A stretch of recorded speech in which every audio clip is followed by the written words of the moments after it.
भाजपा के राष्ट्रीय अध्यक्ष जेपी नड्डा ने रविवार को फरीदाबाद में जनसभा को संबोधित किया। उन्होंने कहा कि प्रधानमंत्री नरेंद्र मोदी ने महिलाओं को जो स्थान दिया है और उनकी नेतृत्व क्षमता को जिस प्रकार से आगे बढ़ाया है, ये देश की राजनीति में अद्वितीय है। उनका फोकस महिला नेतृत्व विकास पर है। महिलाओं का सशक्तिकरण ही नहीं, महिलाओं के माध्यम से विकास हो, वो विकास का इंजन बन सके, विकास में अपना योगदान दे सके, इसके लिए प्रधानमंत्री ने प्रेरित किया। क्योंकि जब नारी सशक्त होती है तब परिवार सशक्त होता है, इसलिए हर दृष्टि से विकास में नारी का महत्वपूर्ण योगदान है। शिक्षा मंत्री हरियाणा सरकार श्रीमती सीमा त्रिपाठी, हमारे निवर्तमान महापौर श्रीमती सुमन बालाजी, श्रीमती नीला तोमर जी प्रदेश अध्यक्ष अनुशासन समिति, और श्रीमती राजमाला सरगना जी जो जिला अध्यक्षा हैं फरीदाबाद की, सम्मानित मंच और यहाँ इतनी बड़ी संख्या में हमारी मातृशक्ति, माताएं, बहनें और मेरे मीडिया के साथी, प्रिंट मीडिया, इलेक्ट्रॉनिक मीडिया के मेरे साथी, ये मेरा सौभाग्य है कि मुझे आज चुनाव के संबंध में फरीदाबाद में आने का सौभाग्य मिला और आप लोगों ने जो यहाँ उत्साह दिखाया, जो ऊर्जा मैं देख रहा हूँ और जो एक तरीके से जो खुशी मैं देख रहा हूँ, वो मुझे इस बात के लिए आश्वस्त करता है कि आप सब लोगों ने कृष्णपाल गुर्जर जी को फिर से लोकसभा में भेजने का तय कर लिया है। उसके लिए विशेष करके आपको धन्यवाद देता हूं। महिला सम्मेलन की दृष्टि से नारी शक्ति और महिला शक्ति के बारे में बहन सुधा जी ने और उसके साथ साथ राजबाला जी ने भी, बाकी लोगों ने भी, हमारी अध्यक्षा उषा प्रियदर्शी जी ने भी आपके सामने बड़े विस्तृत रूप से सारी बातें कही। मैं उसको दोहराऊं, इसकी आवश्यकता नहीं है, लेकिन कुछ बातों के बारे में जरूर बताना चाहूंगा। मोदी जी ने महिलाओं को जो स्थान दिया और जिस तरीके से नेतृत्व की क्षमता को आगे उभारने का काम किया, वह देश के राजनीति में अद्वितीय है। अब देखिए शब्दों का फर्क क्या होता है। हम कहते थे विमेन डेवलपमेंट, विमेन डेवलपमेंट, और प्रधानमंत्री मोदी जी ने कहा along with women development, women lead development होना चाहिए, विमेन के नाम, यानी महिलाओं का सशक्तिकरण ही नहीं, महिलाओं का विकास ही नहीं, महिलाओं के माध्यम से विकास हो और वह विकास करने का एक इंजन बन सके, एक उसके लिए अपना योगदान कर सके, इस बात को उन्होंने प्रेरित किया। और हम जानते हैं, उन्होंने भी बहुत स्पष्ट शब्दों में कहा कि जब नारी सशक्त होती है तो परिवार सशक्त होता है, जब व्यक्ति सशक्त होता है तो अकेला होता है, लेकिन नारी जब सशक्त होती है तो वो परिवार को सशक्त करती है। और इसीलिए हर दृष्टि से विकास में नारी का योगदान है। वैसे आप लोगों को नहीं लगता होगा, लेकिन सुधा जी जानती हैं कि पार्लियामेंट्री बोर्ड में जब चुनाव लड़ने की बारी आती है तो किस तरीके से प्रधानमंत्री जी हमेशा पूछते हैं, बताओ कितनी महिलाओं को टिकट देंगे। हमें कई बार कहना पड़ता है,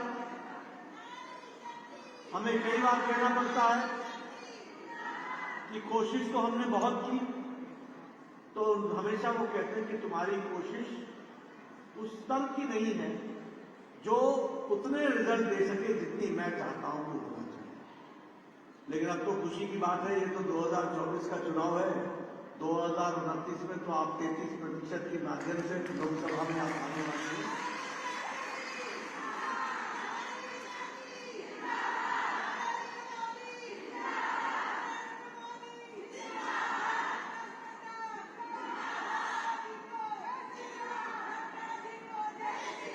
आपको जानकर खुशी होगी कि ये जो निवर्तमान लोकसभा जो अभी अगली लोकसभा के पहले जो आज जो थी उसमें 78 विमेन एमपी थे। उस 78 में 41 women MP Bharatiya Janata party की रही, ये भी हमको जानना है। इसलिए और अब तो तस्वीर ही बदल जाए।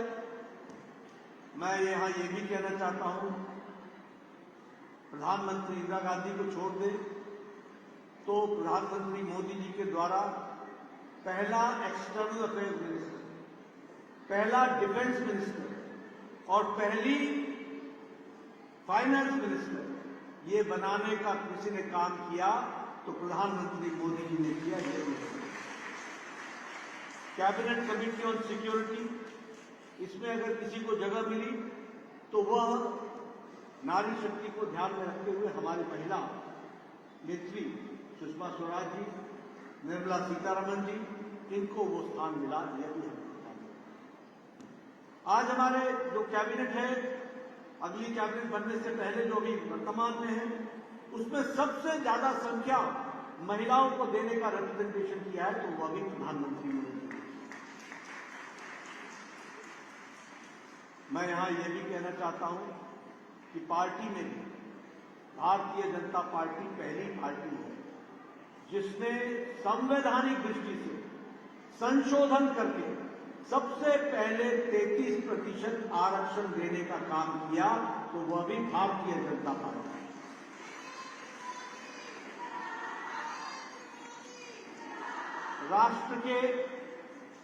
राष्ट्र की कमेटी से लेकर, नेशनल कमेटी से लेकर, प्रदेश की कमेटी से लेकर, जिला की कमेटी से लेकर, मंडल की समिति से लेकर, बूथ की समिति तक महिलाओं का रिजर्वेशन के माध्यम से उनको समिति में लेने का काम किया तो वह भी भारतीय जनता पार्टी ने किया है। ये भी हम और हम मानते हैं कि महिलाओं का बहुत बड़ा योगदान है इकोनॉमिक ग्रोथ, आर्थिक जगत के विकास में।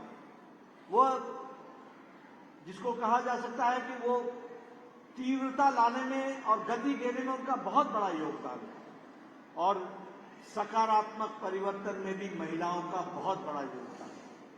और इसके साथ साथ हम यह भी मानते हैं, मैं तो परिवार में भी बोलता हूं कि मैं तो सिंगल ट्रैक आदमी हूं, ये मल्टीटास्किंग तो महिला ही जानती हैं कि एक साथ कितने काम करने होते हैं। और हम लोग अपने आप को बड़ा शूरवीर समझते हैं, एक काम करते, लेकिन आप लोग 10 काम, बच्चे को भी ध्यान रखना, खाने का क्या हो रहा है, परिवार का क्या हो रहा है,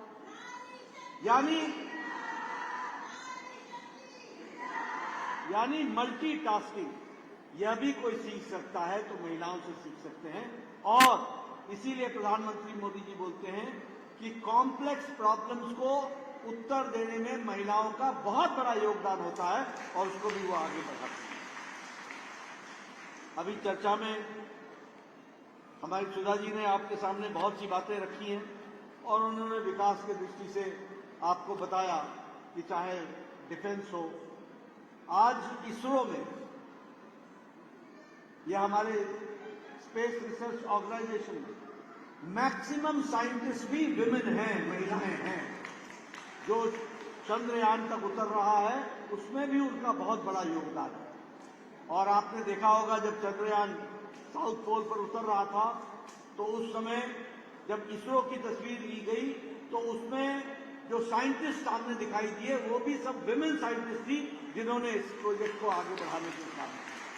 इसलिए एक बहुत बड़ा योगदान आप सबका रहा है और आप लोग उसको आगे बढ़ाने का काम कर रहे हैं।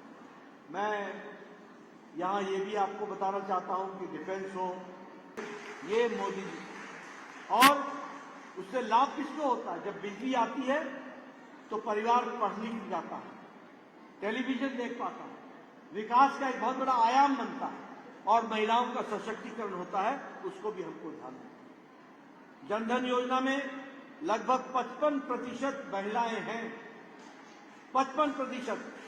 उसी तरीके से मुद्रा योजना में लोन लेने वालों में 70% महिलाओं ने लाभ लिया, 70%।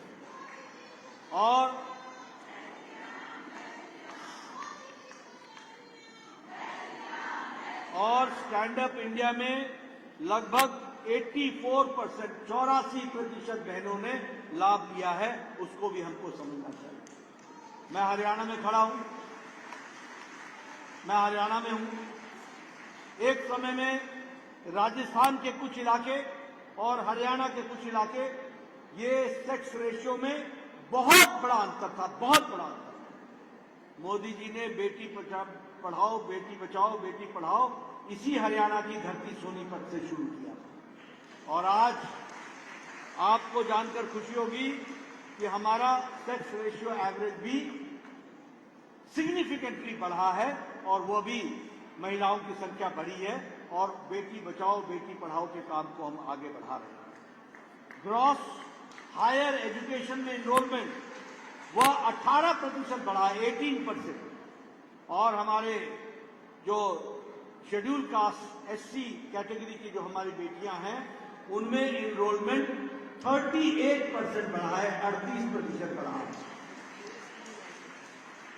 सुकन्या योजना में 3.4 करोड़ बहनों को लाभ मिला, और प्रधानमंत्री आवास योजना में लगभग 1,72,00,000 महिलाएं हैं जिनके नाम पर प्रधानमंत्री आवास योजना में घर को सैंक्शन किया है। मैं आपको ये सारी बातें इसलिए बता रहा हूं कि विमेन डेवलपमेंट और विमेन लेड डेवलपमेंट किस तरीके से होगा और किस तरीके से विकास के साथ जोड़ने का काम प्रधानमंत्री मोदी जी ने करने का प्रयास किया है, उसको आगे बढ़ाने का। अभी सुधा जी चर्चा कर रही थी ट्रिपल तलाक की।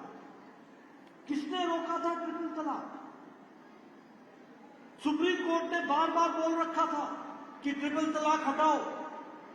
ये 21वीं शताब्दी में महिलाओं के साथ अन्याय है, लेकिन सरकारों में ताकत नहीं। और आपको जानकर आश्चर्य होगा, पाकिस्तान में 3 तलाक नहीं है, बांग्लादेश में 3 तलाक नहीं है, अफगानिस्तान में 3 तलाक नहीं है, इंडोनेशिया में नहीं है, सीरिया में नहीं है। ये सारे इस्लामिक देश हैं, इसमें 3 तलाक नहीं है। हमारा भारत में 3 तलाक चल रहा था और मुस्लिम बहनों के साथ अन्याय हो रहा था। मोदी जी ने 3 तलाक को समाप्त कर दिया और बहनों को आजाद कर दिया और लाइफ में डिग्निटी देने का काम किया।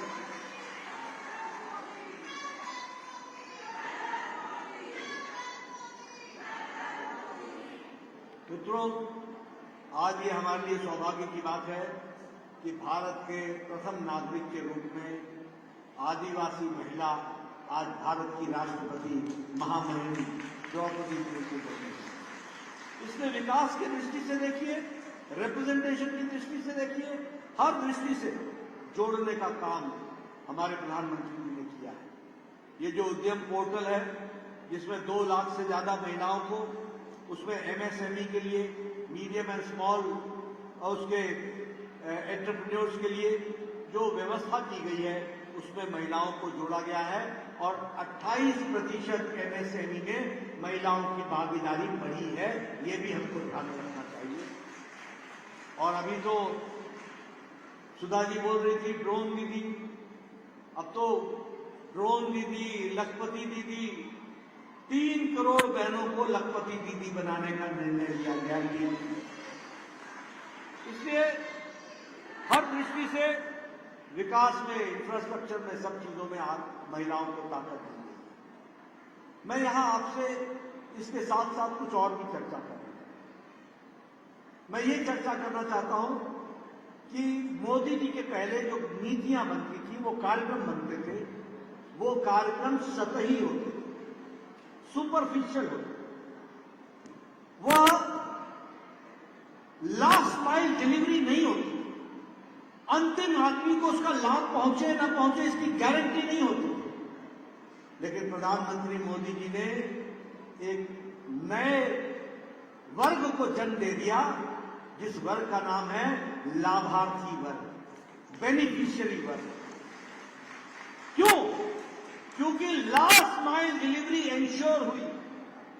और लास्ट माइल डिलीवरी में मोदी जी ने पहले कहा आकर के आप लाभ लो, और बाद में कहा मैं तुम्हारे गांव आकर के तुमको लाभ दूंगा ताकि तुम छूट न जाओ। आपको मालूम होगा कि सभी गांव में, सभी पंचायतों में हमारे मोदी जी की तरफ से एक रथ आया था, और वो विकास की दृष्टि से, हर दृष्टि से, आपके हेल्थ चेकअप से लेकर अगली बार प्रधानमंत्री बनेंगे।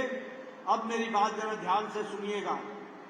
जिस बहन की उम्र 70 साल से ऊपर की हो गई है या हो जाएगी, जिस व्यक्ति की उम्र 70 साल से ऊपर की हो जाएगी या हो गई है, किसी भी जाति का, किसी भी धर्म का, किसी भी इलाके का और किसी भी आमदनी का, गरीब हो या अमीर, सबको मोदी जी की तरफ से आयुष्मान भारत का 5 लाख रुपए का सालाना,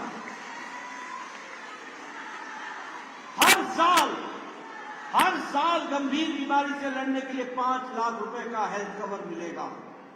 यहां तो इंश्योरेंस कंपनी भी 70 साल के लोगों को हेल्थ कवर नहीं देते, इंश्योरेंस कंपनी भी नहीं देती, ऊंचा प्रीमियम रखने के बावजूद भी नहीं देती।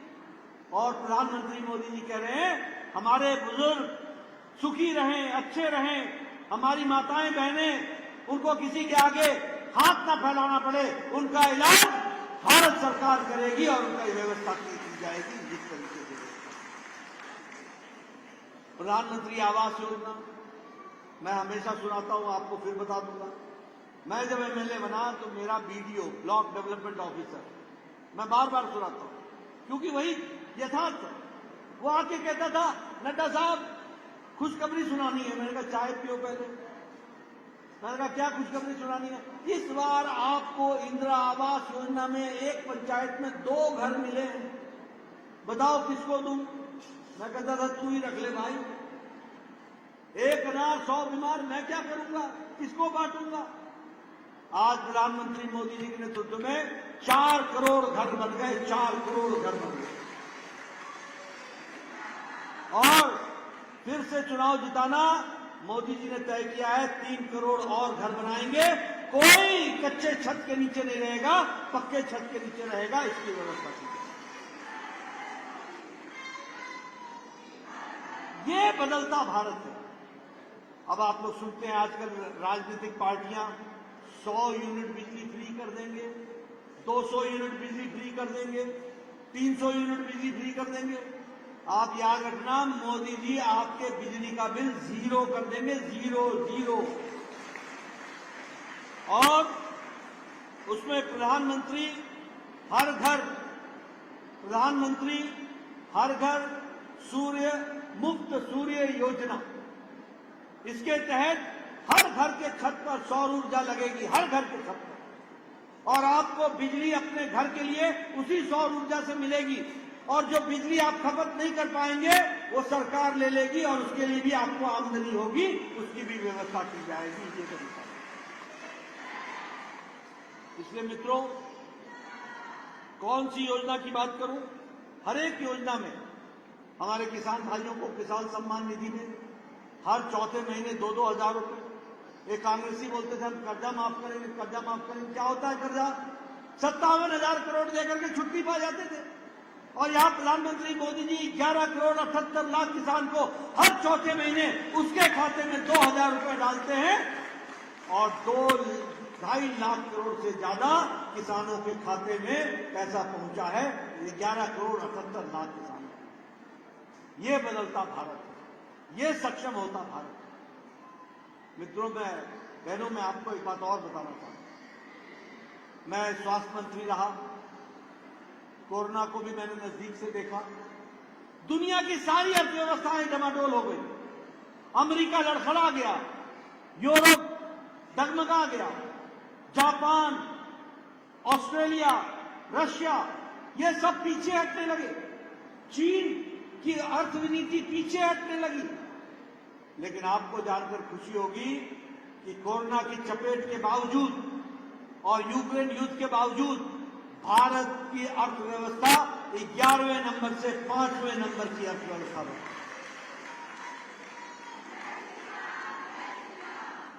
मुझे याद है जिस दिन कोरोना में मोदी जी ने 1,25,000 करोड़ रुपए का पैकेज दिया था, तो ये कांग्रेसी चिल्ला रहे थे ये पैकेज तो दे दिया, कैश नहीं दिया, कैश नहीं दिया, कैश नहीं दिया। कांग्रेसियों को कैश से बड़ा बड़ा प्यार है, क्योंकि उसमें कमीशन होता है। मोदी जी ने कहा हम एमएसएमई सेक्टर को मजबूती देंगे, 1 लाख करोड़ रुपए खर्च करेंगे, एग्रीकल्चर सेक्टर को मजबूती देंगे, प्रधानमंत्री गरीब कल्याण अन्न योजना चलाएंगे, 80 करोड़ की जनता को 5 किलो गेहूं या 5 किलो चावल और 1 किलो दाल देंगे। और प्रधानमंत्री गरीब कल्याण अन्न योजना के कारण आज भारत की अर्थव्यवस्था तो मजबूत हुई 25 करोड़ लोग गरीबी की रेखा से निकल गए, ऊपर आ गए, और 1% से नीचे अति गरीबी भारत की पहुंच गई। ये हमको समझना चाहिए। आज मॉर्गन स्टैनली और इंटरनेशनल मॉनिटरी फंड ये बोलते हैं कि अगर कोई आशा की किरण है तो वो भारत है, भारत है, भारत है। दवाई के बारे में बात करूं, आज दुनिया का दूसरे नंबर का देश हो गया दवाई एक्सपोर्ट करने में, दूसरे नंबर का देश हो गया। ये वही देश है जहां ट्यूबरक्लोसिस की दवा को आने में 28 साल लग गए। ये वही देश है जहां टेटनस की दवा को आने में 30 साल लग गए। ये वही देश है जहां जापानीज इंसेफ्लाइटिस को नेशनल प्रोग्राम बनने में 100 साल लग गए। और कोरोना आया जनवरी में, पहला केस 27 जनवरी को, 20 अप्रैल को टास्क फोर्स बैठाया और मोदी जी ने 9 महीने के अंदर एक नहीं 2 वैक्सीन बना करके 220 crore double dose with booster लगा करके 140 करोड़ देशवासियों को बचाने का काम। और मैं यहां आपको ये बता दूं कि 100 देशों में हमने अपनी वैक्सीन पहुंचाई, 48 देशों में भारत ने मुफ्त में वैक्सीन पहुंचाई, उनको मानवता के आधार पर दिया वैक्सीन मैत्री में। आत्मनिर्भर भारत मोदी जी के नेतृत्व में अब लेने वाला भारत नहीं है, अब देने वाला भारत हो गया, देने वाला भारत हो गया। ये भी हमको समझना। विकास के नए नए आयाम बने। मैं किस किस के बारे में आपसे चर्चा करूं। ये मोबाइल आपके हाथों में है। 10 साल पहले आपके मोबाइल पे लिखा होता था made in China, made in Korea, made in Taiwan, made in Japan. आज आपके मोबाइल पे लिखा है मेड इन इंडिया। 97% मैन्युफैक्चरिंग आज मोबाइल की मैन्युफैक्चरिंग इंडिया में हो रही है। एप्पल का मोबाइल भी अब भारत में बन रहा है। ये बदलता भारत है। 10 साल पहले ये यूपीए की सरकार में दीपावली के दिन हमारे गणेश भगवान भी चाइना से आते थे, जिसको आप पूछते थे। टॉय इंडस्ट्री में हम तीसरे नंबर की मार्केट बन गए, तीसरे नंबर की मार्केट। पहले खिलौने भी चाइना से आते थे, मूर्तियां भी चाइना से आती थी, ऊपर गणेश जी होते थे, नीचे लिखा होता था मेड इन चाइना। आज भारत आत्मनिर्भर होकर के खड़ा हो गया। ये परिवर्तन हमको देखने को मिला। इसलिए हर दृष्टि से मैं यहां आपका ज्यादा समय नहीं लूंगा, लेकिन एक बात आपको जरूर बताना चाहूंगा कि हम जब भारत को विकसित भारत बनाने में लगे हैं तो हमारे कांग्रेसी भाई और ये जो आजकल नया आपने देखा है दिल्ली में, ये आम आदमी पार्टी, नए नए शगुफे हर दिन, नए नए किस्से इनके, ये सब पार्टियां, ये घमंडिया गठबंधन, ये इंडिया अलायंस, ये 2 बातों की पार्टियां हैं। एक तो परिवारवाद पार्टी है और दूसरा भ्रष्टाचारी पार्टी। ऊपर से नीचे तक भ्रष्टाचार नहीं, कोई भ्रष्टाचार को नहीं। बताओ, कांग्रेस ने कोयला घोटाला किया था कि नहीं किया था? जरा जोर से बोलिए, किया था कि नहीं किया था? आप बताइए, उन्होंने 2G का घोटाला किया था कि नहीं किया था? कॉमनवेल्थ गेम्स का घोटाला किया था कि नहीं किया था? सबमरीन पनडुब्बी का घोटाला किया था कि नहीं किया? हेलीकॉप्टर का घोटाला किया कि नहीं किया? चीनी का घोटाला किया कि नहीं किया? चावल का घोटाला किया कि नहीं किया? कौन सा घोटाला छोड़ दिया? कौन सा? अंतरिक्ष नहीं छोड़ा, आकाश नहीं छोड़ा, पाताल नहीं छोड़ा, समुद्र नहीं छोड़ा, कोई जगह नहीं छोड़ी जहां घोटाला नहीं किया। और ये देखिए अरविंद केजरीवाल, बताइए, मैं स्कूल बनाऊंगा, मैं शिक्षा दूंगा, हर स्कूल के आगे तो ठेके खोल दिए। बोलो, शराब का घोटाला किया कि नहीं किया? किया कि नहीं किया? दवाई का घोटाला किया कि नहीं किया? लालू ने चारा का घोटाला किया कि नहीं किया? अलकतरा का घोटाला किया कि नहीं किया? नौकरी के बदले जमीन खा गया कि नहीं खा गया?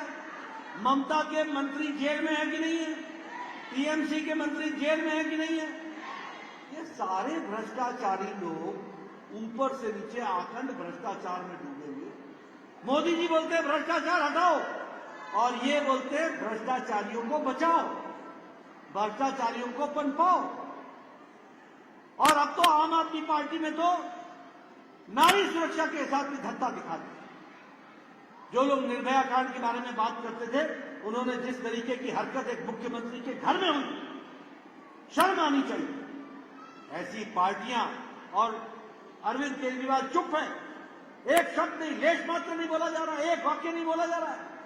पूछते हैं तो माइक कभी इधर खिसकाते हैं, कभी उधर खिसकाते हैं।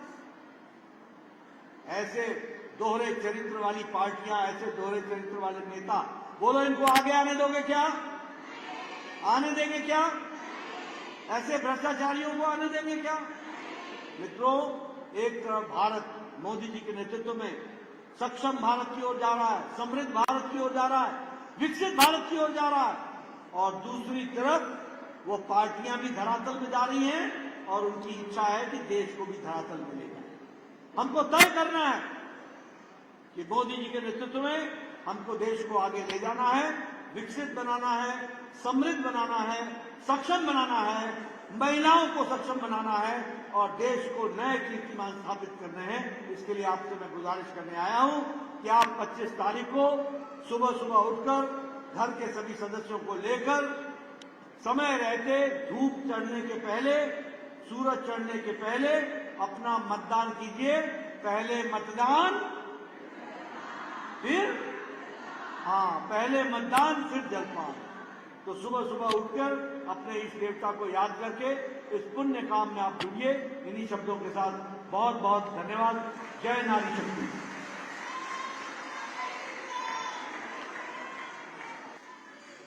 धन्यवाद अध्यक्ष जी।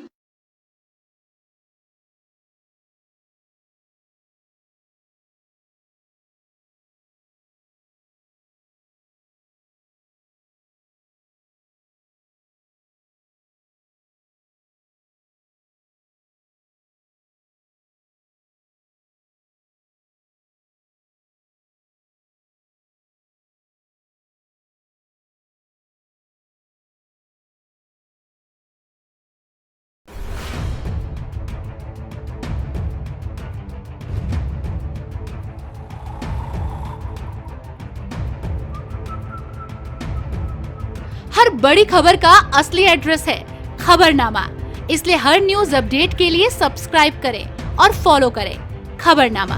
और इस वीडियो के लाइक बटन को प्रेस कर इस वीडियो पर कमेंट के जरिए अपनी राय देना ना भूलें।